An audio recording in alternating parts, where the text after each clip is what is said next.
should offer respectful obeisances unto the personality of God.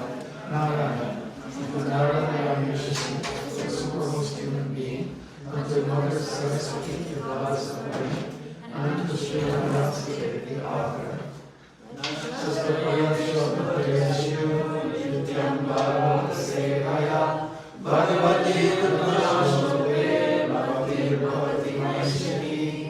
By regular penance and classes of Bhagavatam, and by rendering service to pure devotee, all makes troublesome to the heart is almost completely destroyed, and loving service unto the personality of Godhead, whose praise through transcendental songs is established as an irrevocable fact.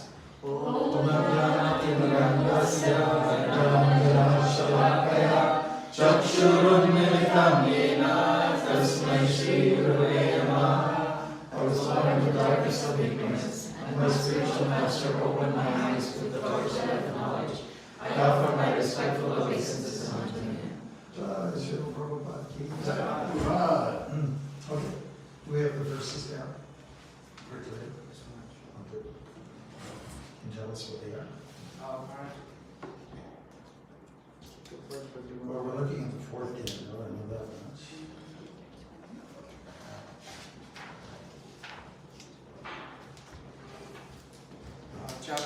Canto 4, chapter 21, 1 to 36. And it is chapter 4. Chapter 21. Canto 4. So 21. Okay. Chapter 20, instructions by Maharaj Prithu, right? Okay, which verses are we looking at?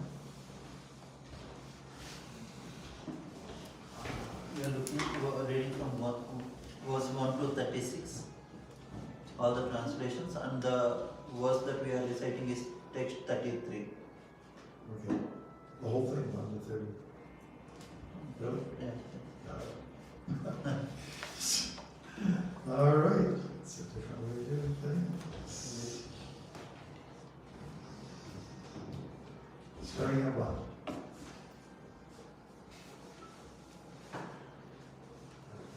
How's everyone doing? Check. Spring has sprung, but it hasn't really.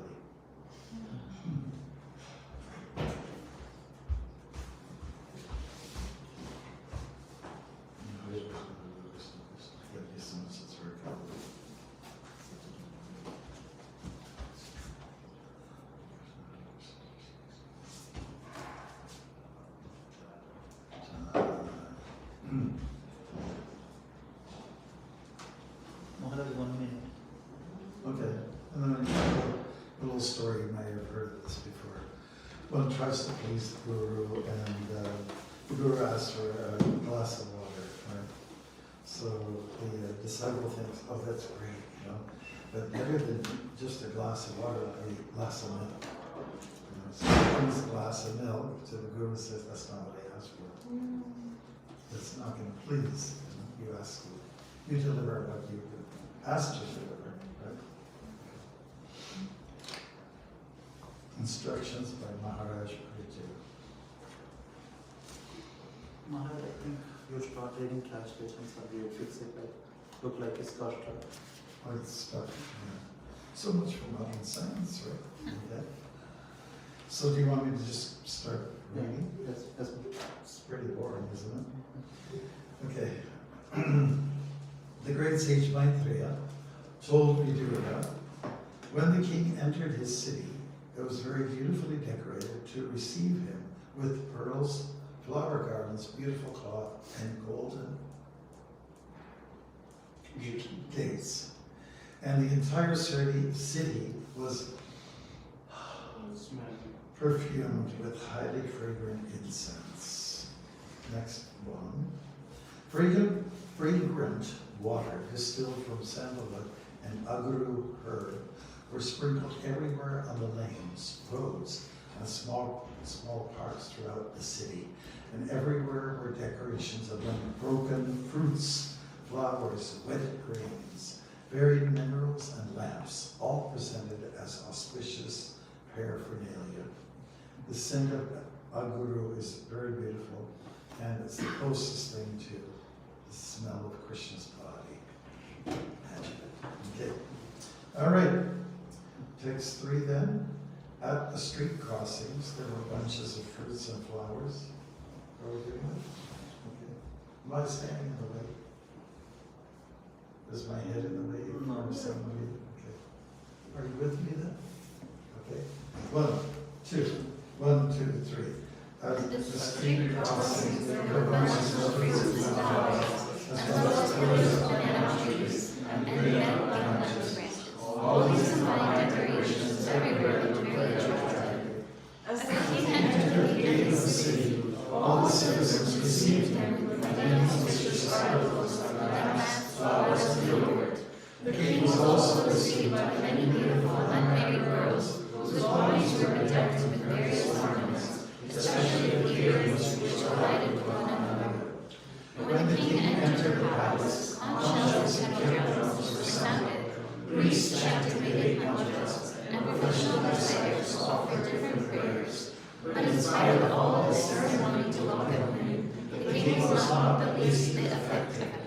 Both the important citizens and the common citizens welcomed the king very heartily, and he also bestowed upon them their desires and blessings. King Prithu was greater than the greatest soul, and was therefore worshipable by everyone. He performed many glorious activities in ruling over the surface of the world, and was always magnanimous. After achieving such great success and a reputation which spread throughout the universe, he at last obtained the lotus feet of the Supreme Personality of Godhead. Suta Swami continued, O Shanika, leader of the great sages, after hearing Maitreya speak about the various activities of King Prithu, the original king, who was fully qualified, glorified, and widely praised all over the world, Vidura, the great devotee, very submissively worshipped Maitreya Rishi and asked him the following question.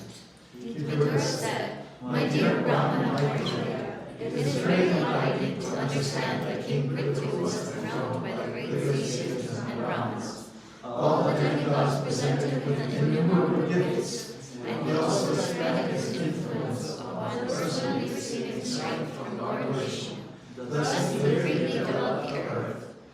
King Prithu was so great in his activities and magnanimous in his method of ruling that all the kings and demigods on the various planets still follow in his footsteps. Who is there who will not try to hear about his glorious activities? I wish to hear more and more about Prithu Maharaj, because his activities are so pious and auspicious. The great saintly sage Maitreya told Vidura, My dear Vidura, King Prithu lived in the tract of land between the two great rivers, Ganges and Yamuna.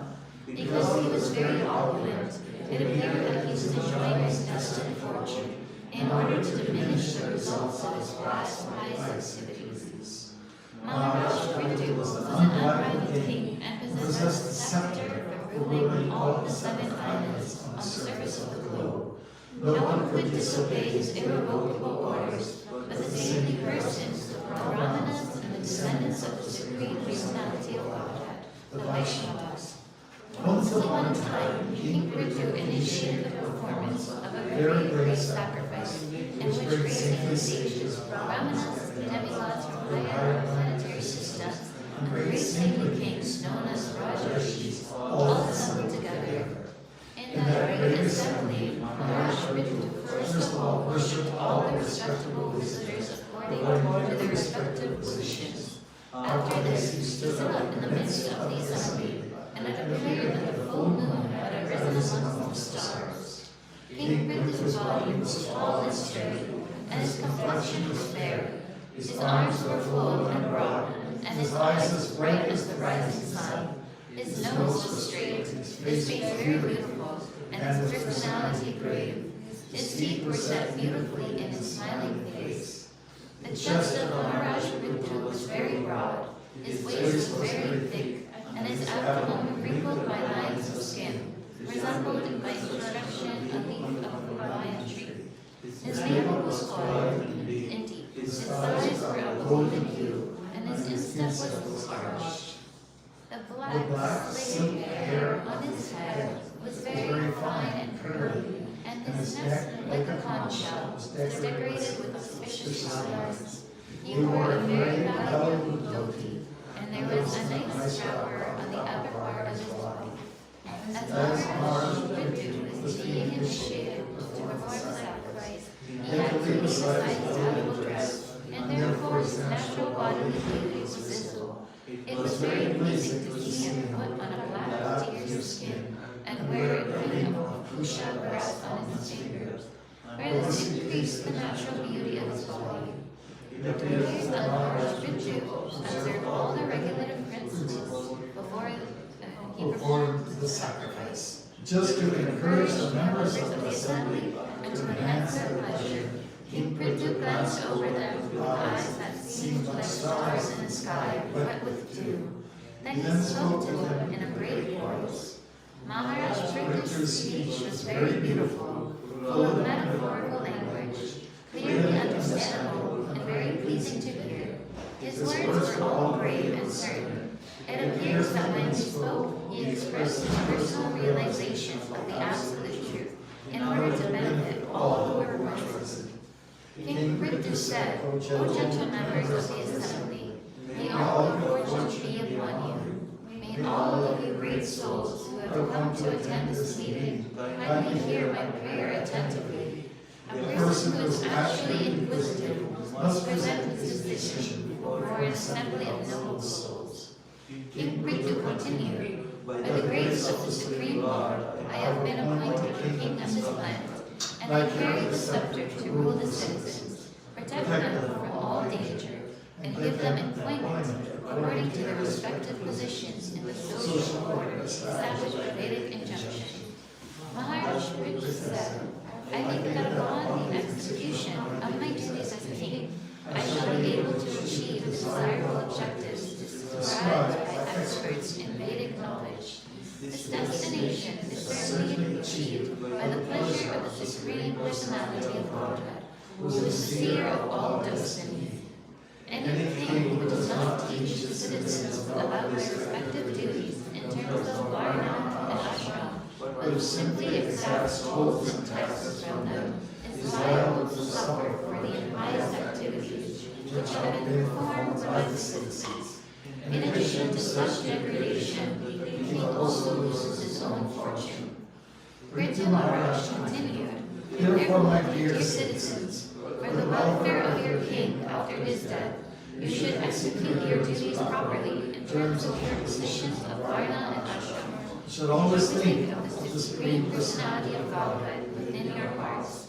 By doing so, you will protect your own interests, and you will bestow mercy upon your king for his welfare and death.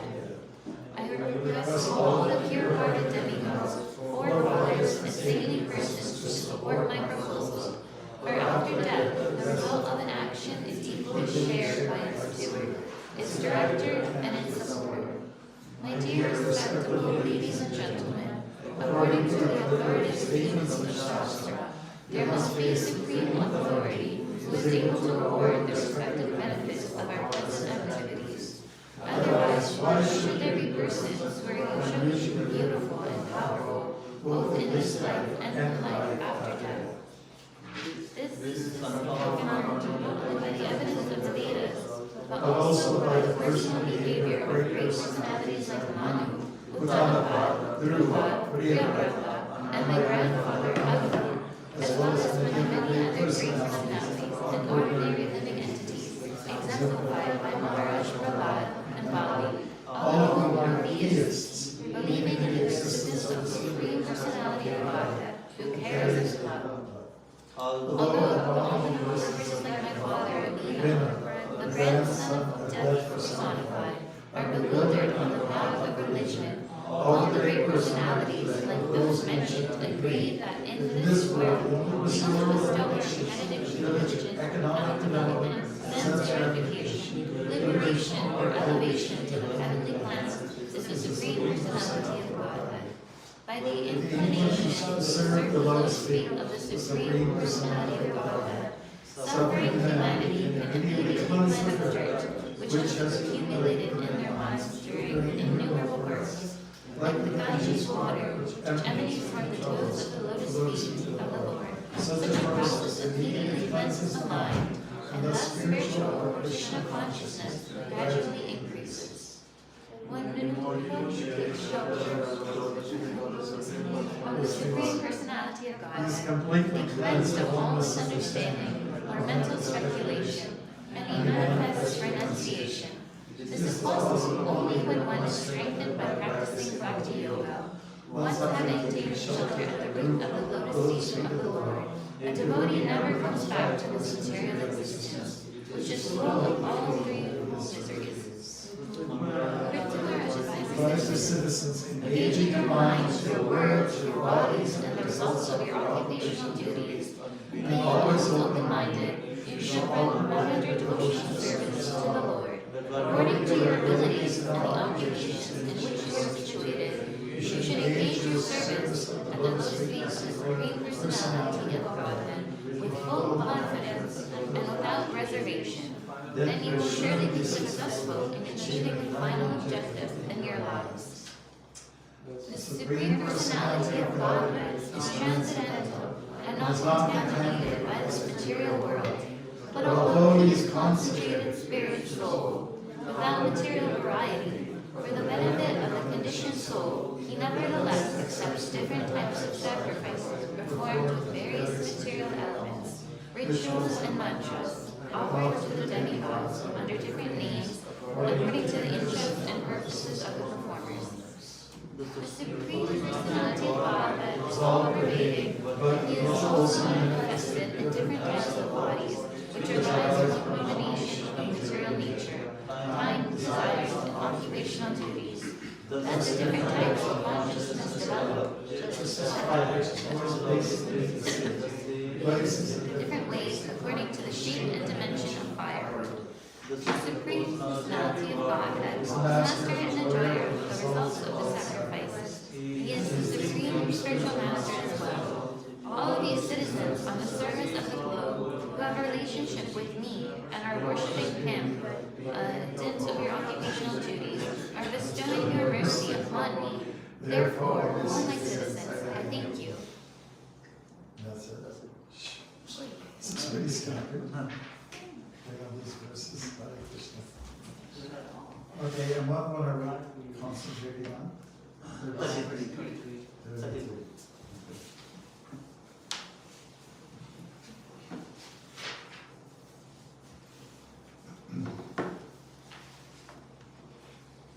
Tam evyujam vachatatma vrittibir.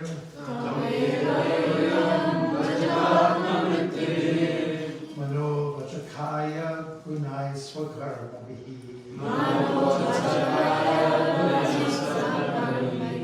Amaina kama dukhangri pankajam.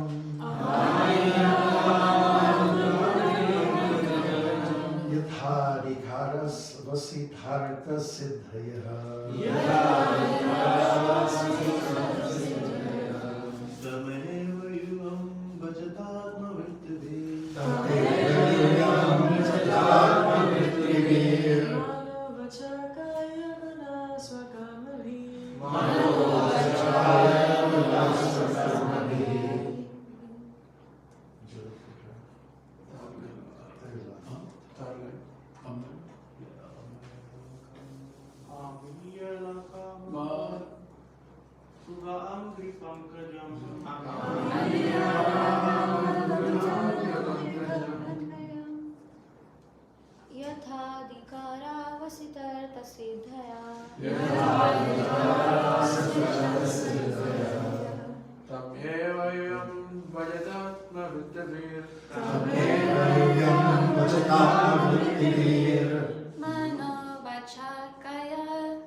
Amayina kama dukankari pankajam.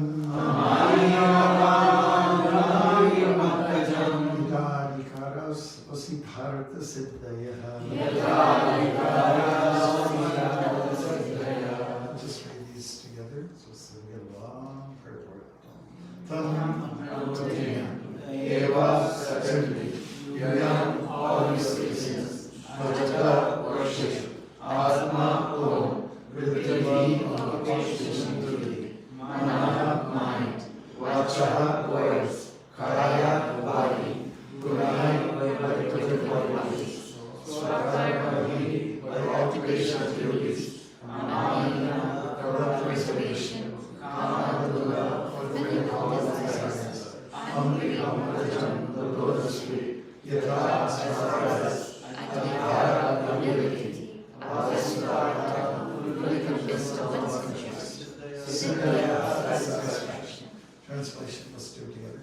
Pritha Maharaj engage in your minds with your words, your bodies, the results of your occupational duties, and be always open-minded.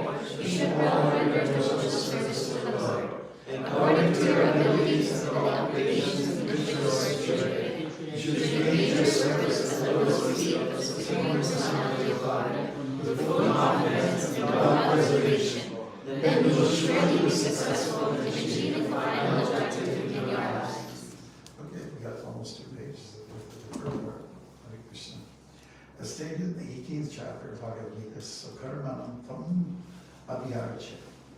One has to worship the Supreme Personality of Godhead, like one's occupational duties.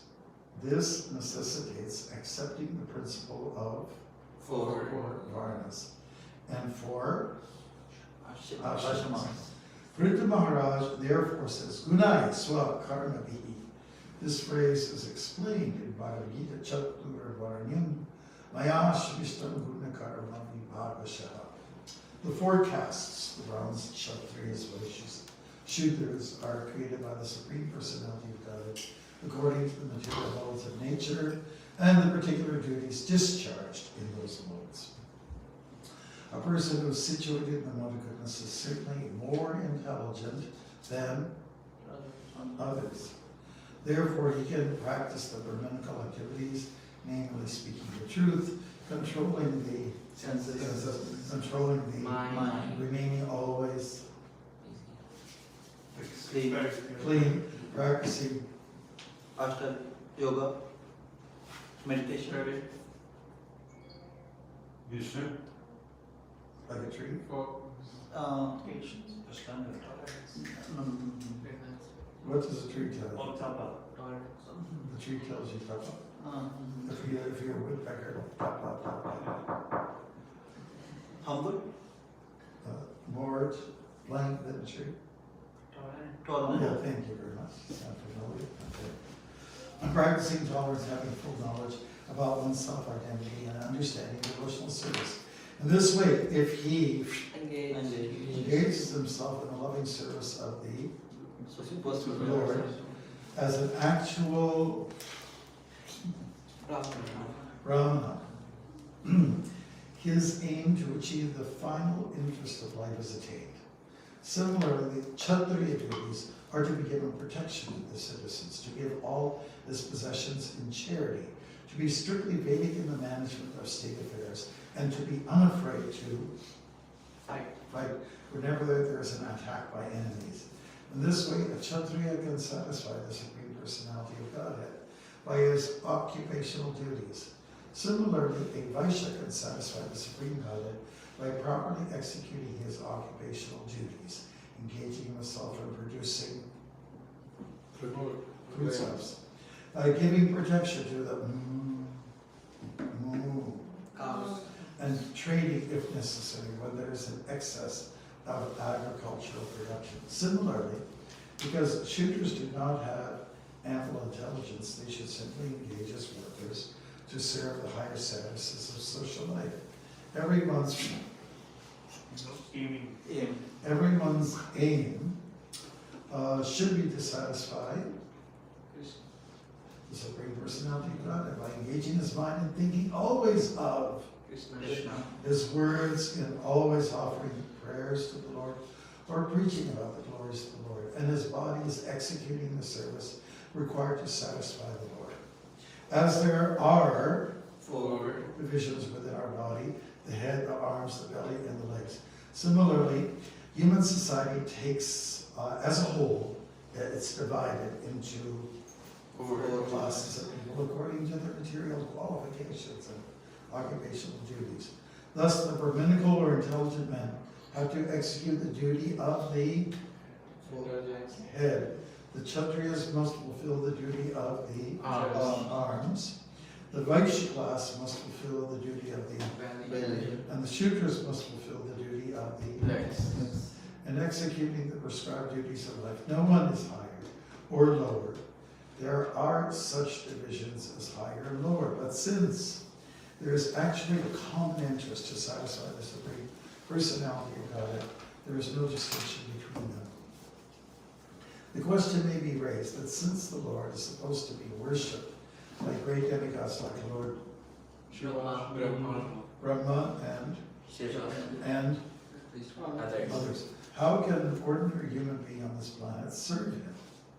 This is clearly explained by Prithu Maharaj, by the use of the word yadikari, according to one's ability. If one sincerely executes his occupational duty, that will be sufficient. One does not. Chapati, Roll. what am I doing? Making? Mix. What are you doing with chapati dough? Need. Okay, apple pie Need. dough. Neat, thank you very much. Okay, where do we go? One does not need to become like Lord Brahma, Lord Shiva, Indra. or Mahaprabhu. Chaitanya or Ramanujacharya, whose capabilities are certainly far above ours. Even a Shudra who's in the low stage of life according to the material qualities can achieve the same success. Anyone can become successful in devotional service, providing he displays no Other. hmm? Distraction. No distraction. Two-faced. What's the word? Duplicity. Yeah. It is explained here that one must be very frank and open-minded. Amanina. To be situated in the lower status of life is not a disqualification for success in devotional service. The only qualification is that whether one is a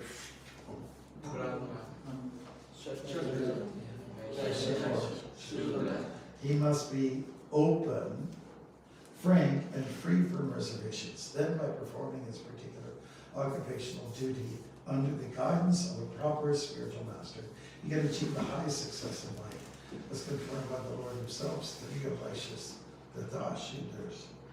Te Yanti Parangatim. That's from chapter 9. Anybody know? Which verse? Chapter text 32. All right, it does not matter what one is, whether Brahman, Kshatriya, Vaishya, Shudra, or a depraved woman, or an elevated woman. If one engages himself seriously in devotional service, working with body, mind, and intelligence, is sure to be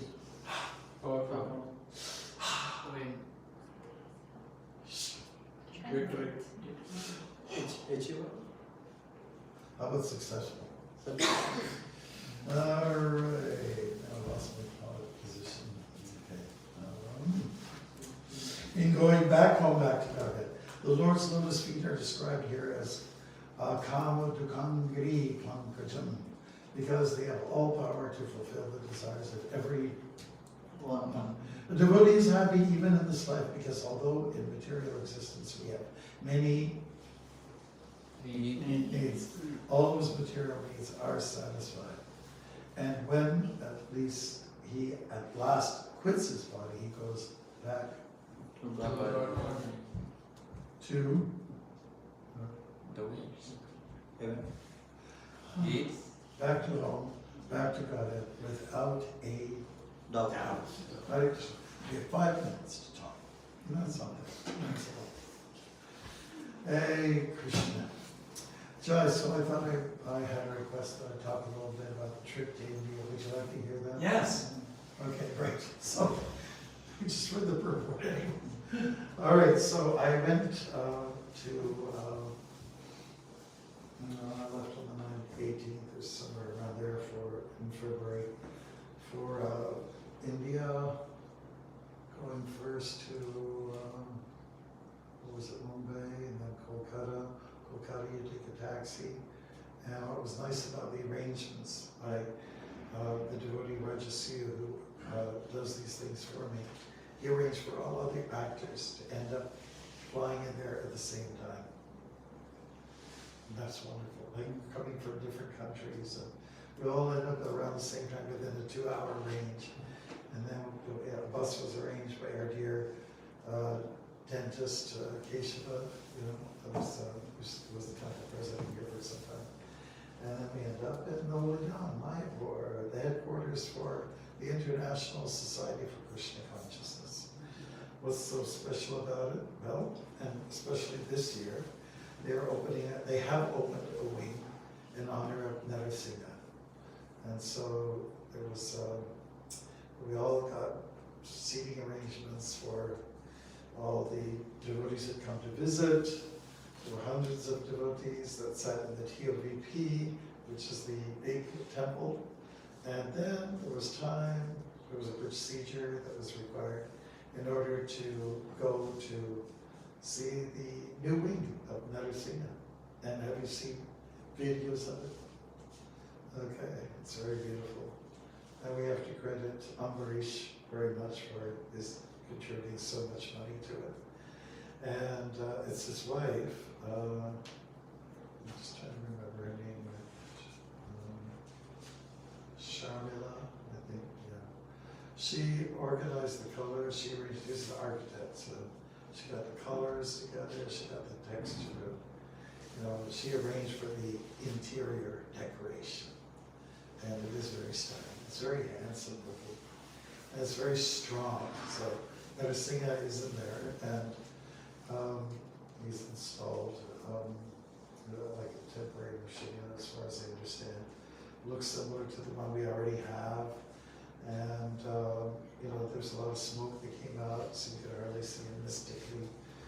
So we all chanted for him, and that was a beautiful moment and a great, let's say time for our Hare Krishna movement, a mark that we are moving ahead, we are growing. And so people from outside are also having darshan for the deities, namely Narasimha. And so it's a nice place to go to. I'll be honest with you, one of my very, very favorite places to go to in Mayapur is the Goshala. That's where the cows and the bulls are kept. And there was a regular group of us, very faithful, loyal japa chanters after the announcements in Mayapur. At about 5:30, we always go and walk somewhere near the elephants or near the Gurukul, or we try to stay away from people, those terrible creatures. Try to get some japa done. And but we love to go to the Goshala because it's so quiet there, and it's there's so much shanti there. And one nice thing about going to Mayapur, you see God brothers and God sisters that are still around. I mean to say, that are still living. You know. So there was this one devotee, Udayananda. I hadn't seen him in decades. And he's tall, he's a Detroit boy. And he was there to Tulsi Arti and dances the same like he did, 50 years ago. And he's just still got the same power. So it was nice to see him. I met with all of the devotees with a little troupe that we started about almost 10 years ago called the Bhakti Theater in South Africa. They have an amphitheater in South Africa. I said, why don't you guys use this? Oh, okay, you inspired us. So then now they have one in the theater and people come to watch their productions. It's like once a month you bring your blanket just to keep it warm in the night. So it was that group that I worked with, and we did our own private showing for Ambarish, our drama called The Age of Kali. And it's a great play. Prabhupada loved it. The devotees performed it first in 76 in Mayapur, where the new temple now sits. And Prabhupada loved it, even though it was a contemporary play. It's like a modern play because it's philosophical. Had a lot of Bhagavad Gita and Bhagavatam content in it. That's why he liked it. And the acting was superb by Sudama, who was a Swami at the time, since passed away. And he played that role. He's an African American, and he was a sannyasi, and he played the role of Kali. And he had a girlfriend, a blonde, white girl, consorts, and Prabhupada didn't say anything about it.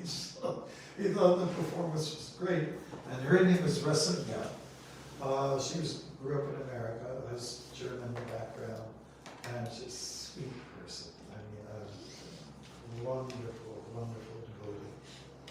And so for Ambarish, who's not that well these days, they carry him around in a wheelchair.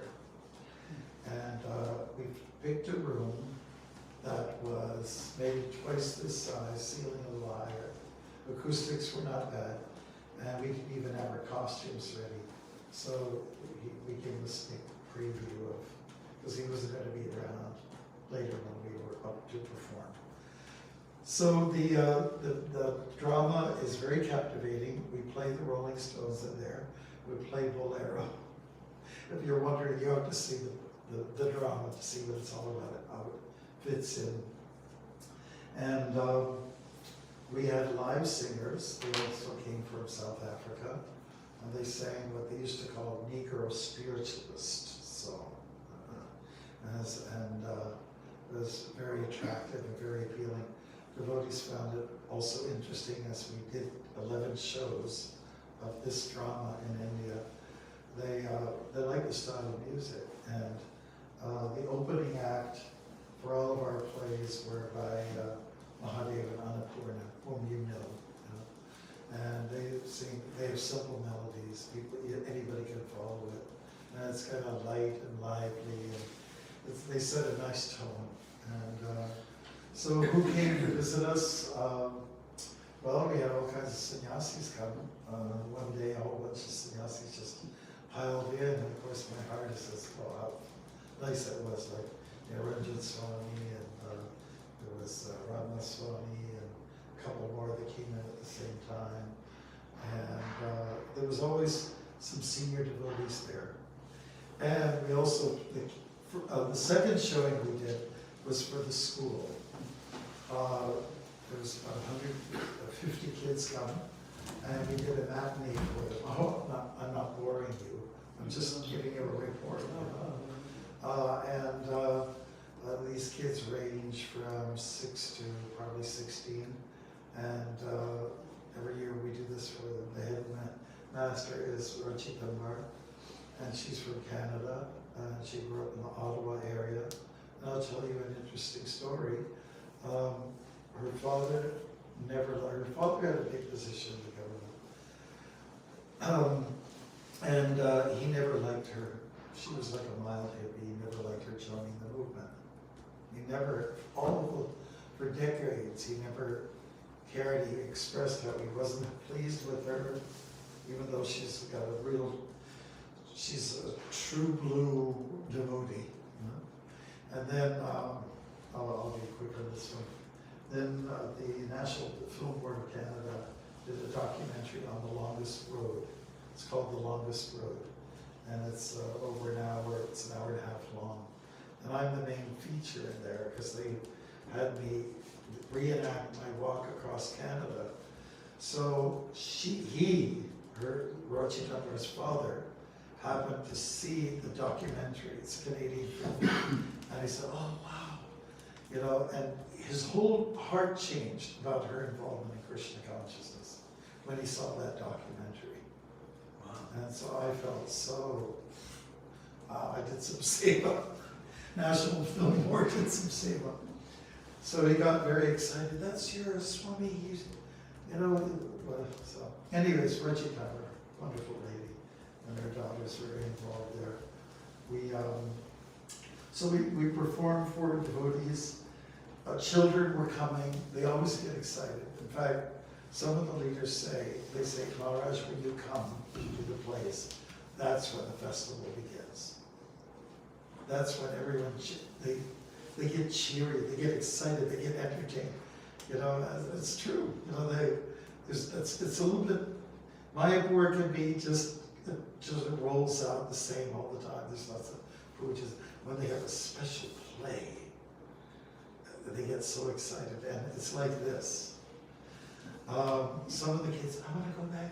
Mommy, Daddy, I want to go next day. I want to go again. One father, he got dragged by his daughter 5 times to see the drama. And what happens is that overnight, the actors, they become like celebrities overnight when people see them. Oh, you're there. Oh, can you do that again for me? They're not getting autographs exactly, but anyways, we're happy that we're pleasing the devotees with this particular service. And I did last year submit my resignation as a GBC member, and this year they accepted it. They accepted, I think it was 6 people that resigned, including Malati. And Ina Sharina, who's from Germany, and Radhanath Swami, he submitted his resignation back in the fall. They accepted it. Niranjan Swami as well, and I think it's Bhakti Swami. So a whole slew of us decided to move on and make way for a new wave of devotees, like, you know, a younger, you know, people of your age, like, not you or you, because too young. Yeah, mid-30s, 40s, you know. I'm in my 30s. Pardon me? I'm in my 30s. Okay. Okay. Well, we'll put you on the list too. We have put some of our own people in Canada on for GBC college training. And now we're looking at the 3rd wave, like we're really progressive and moving ahead. This is because of duration.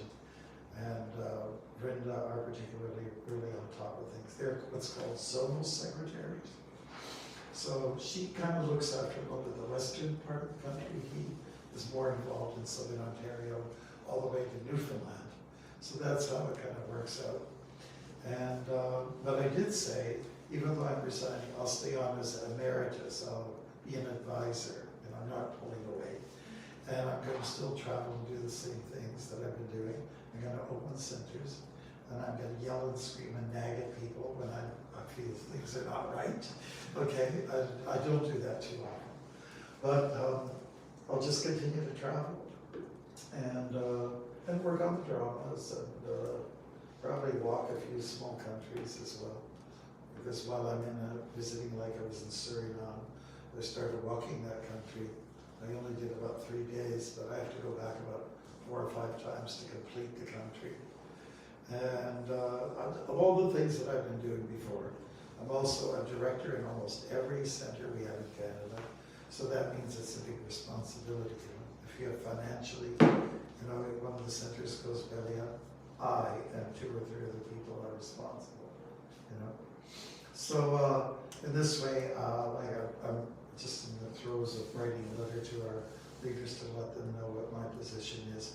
Otherwise, you know what happens? People gossip. Have you ever heard of that before? Oh, Marg, this and that, and they speculate, oh, why he's dropped out, because of this and that, and this and that, and it's got nothing to do with it. People, yeah, too much. I did give a class one morning, and I pulled out my poem about gossip since it was and I just had, you know, a lot of people liked it, and they took pictures of it, and a handwritten thing. What else was significant? It was a cool time in my book. The weather was kind of just, I'd say, breezy. It was cool, the best I've ever seen. Once it got to like the first week of March, then the heat started to set in, and the mosquitoes also come in there. And when all the pilgrims come, and there's a lot of padiatries, or pilgrims who come to go, and even though I'm a padiatry, I've been featured in the Padiatry magazine quite a few times, I'm not the kind of padiatry that travels with people. I'm a loner. I don't want to be bogged down with people's, you know, even the second person, oh, gee, this is slow. Or they go too fast. I had some people, I've been walking like 6 hours, and somebody goes, okay, Marg, let's go, let's go, let's go. I've been going all day. Mercy, mercy. Yeah, so anyways, the services will continue. I'm here with you. I'm not abandoning anyone. My main objective is to say that we have talent, we have a lot of integrity amongst our devotees, and I shouldn't stand in the way. And I'll be 72, so it's time to enjoy some kind of retirement, meaning to do the things you like to do. Right? And the meetings, in my opinion, are long and drawn out, and I don't believe that was Marg's idea.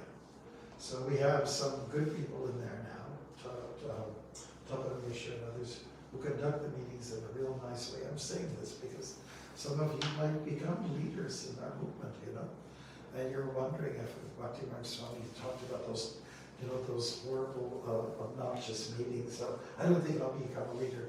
No, it's not like that. Things are improving, and we do talk about stimulating things. Bhanu Swami, who's originally from Canada, he comes from a Japanese background, from the West Coast. He wrote a paper back a few months ago, and that drew a lot of interest. The paper is about Guru Tattva. Okay, where are we at with our Guru concept in ISKCON? How is Guru perceived? How can we do things better?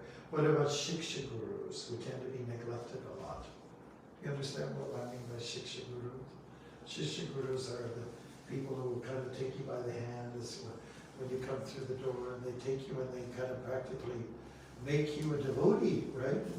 And then, so some people feel that, so to say, it's a little flawed, because then someone comes and then does the initiation, and then your Shiksha Guru is like number 2.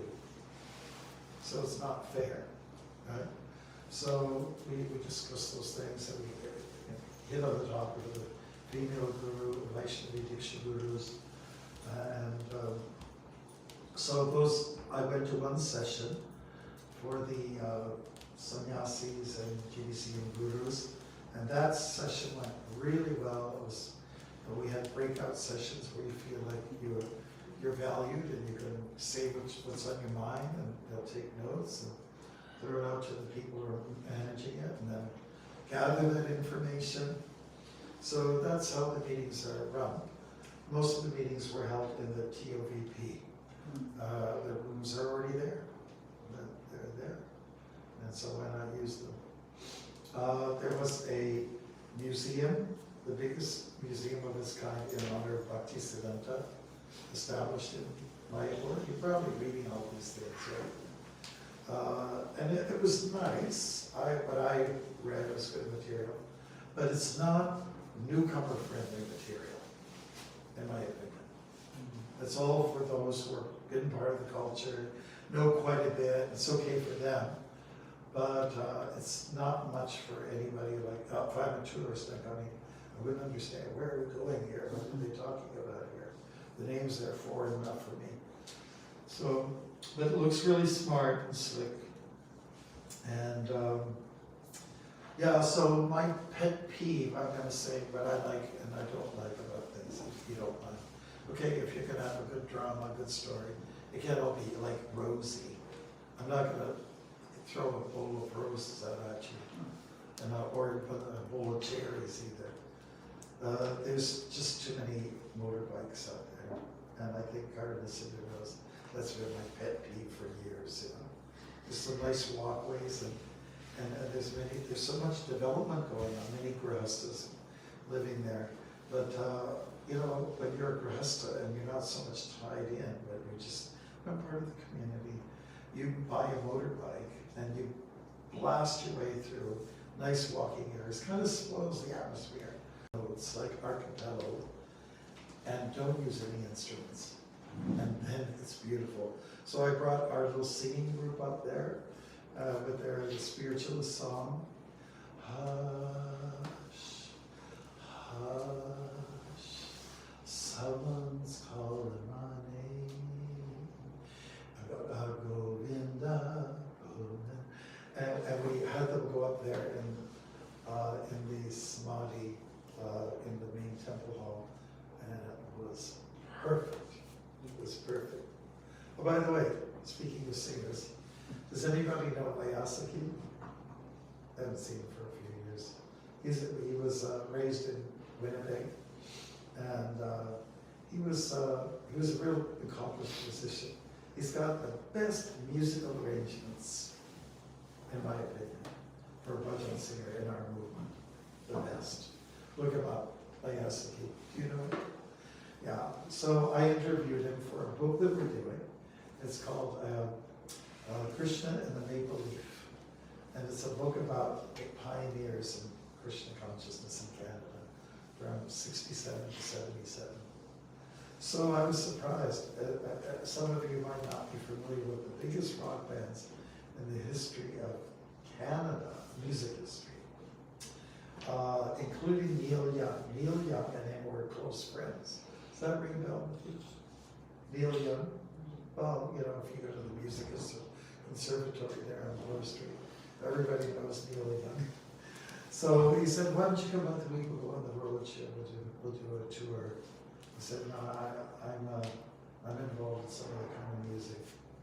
So he could have gone on to be kind of big, so-called, but he decided to dedicate his life to bhajans and kirtans and so on like that. Okay, so I've said a few things, and I've got a little overboard, not leaving any period for your questions and answers. That was a marathon we went through, and I'm not sure if I can do it again. Long purport, so many verses, Hare Krishna. There's a lot of details in here, by the way, about what a king is, what a king should be, and so on like that. What a king takes on his responsibilities. I guess maybe tomorrow we'll delve into that a little more. Can we look at this purport tomorrow? We'll come Is that okay? Yeah. Whatever, just let's deal with it. Sure. So does anybody have any questions for Mike, or how beautiful the deities are, or how big are the mosquitoes? I know a few things. So you mentioned, Marg, that in the new Narasimha altar they put, so original deities are still at the main, the old temple? Yeah. So whom are, their picture is there or what is there? They have a murti there. I don't know exactly what is made of. Plaster of Paris. Okay. Yeah. It's made like sort of like a very temporary compound. But they put it in there until it's time to ship everyone over. So do you know what they're going to do after the original deities come? After the original Narasimha deities will come to the altar maybe next year. So Yeah. what would they do with The buildings? the plaster of Paris right now? I don't know. Maybe you can order it. grade school. So maybe we could get. I don't even know what they're gonna do with the We could have it. old temple. I have no idea what they do. We could have that in Toronto maybe. Yeah. Then we need the building. We're bursting at the seams on some days. Is that okay? I didn't know I was being taped. Yes. I'm so glad you're doing this. I'm so glad. I want to thank you, Baruz, for we missed you all for a month. I miss Baruz dancing. I really, he's a cool dancer. He does it good. Thank you for pressing the DVDs. I'm still looking. What happened to that little brass lamp, the three things? Whatever happened to that one for all the BS? So I'll talk about it later. Oh, okay. Thank you, Arkamar, for saving my little parcel. We were, for 3 weeks, we were looking for that thing. But thanks. And Guru, your steadiness for the temple. And thank you, Karma Sigler, for your harmonium playing. And thank you, Dharma Prana, for coming back in the swing of things. Being Mr. Positive. And Guru, your redundant playing, that's great. And thank you, Nityananda, for doing serious studies. We're going to get wonderful. And Arpan, one of our newest, brightest children of God, children of Krishna. Thank you for your optimism. Keep the dancing. And thank you so much, Jasmine. Just thank you so much for your being here and contributing something nice. And thank you also. Now my name, I can't remember everyone's names. Every day I meet 20 to 30 new people and I'm expected to remember their names. Like I knew you since you were maybe in your diapers, right? I think so. I think so. I mean, I don't remember, but I think so. I remember your sister as well. So thank you for your sweetness and your singing. And Mataji, you'll get some great talent. And I hope your brother's doing okay. Yeah. Out there in Belleville. And of course, Venkatesh, thank you for your great seva, hanging in there. And I hope the Wednesday night thing went well yesterday. Yes, Maharaj. At what limit do you go? How long do you stay until it's time to move to a bigger space? I haven't discussed that yet. Okay. But just when I come in to see all these people, I'm claustrophobic, and it's very tight. There's not enough room to dance. And last time I did something, I danced. There's no room to dance. So I guess I'm not needed. Anything else, Bruce? Now we're breaking fast, right? Yes, Maharaj. And a good piece of news. Did anybody say we have new redundants, right? Yes. Are these new? Yes, Maharaj. Most of them are new. Okay. Okay,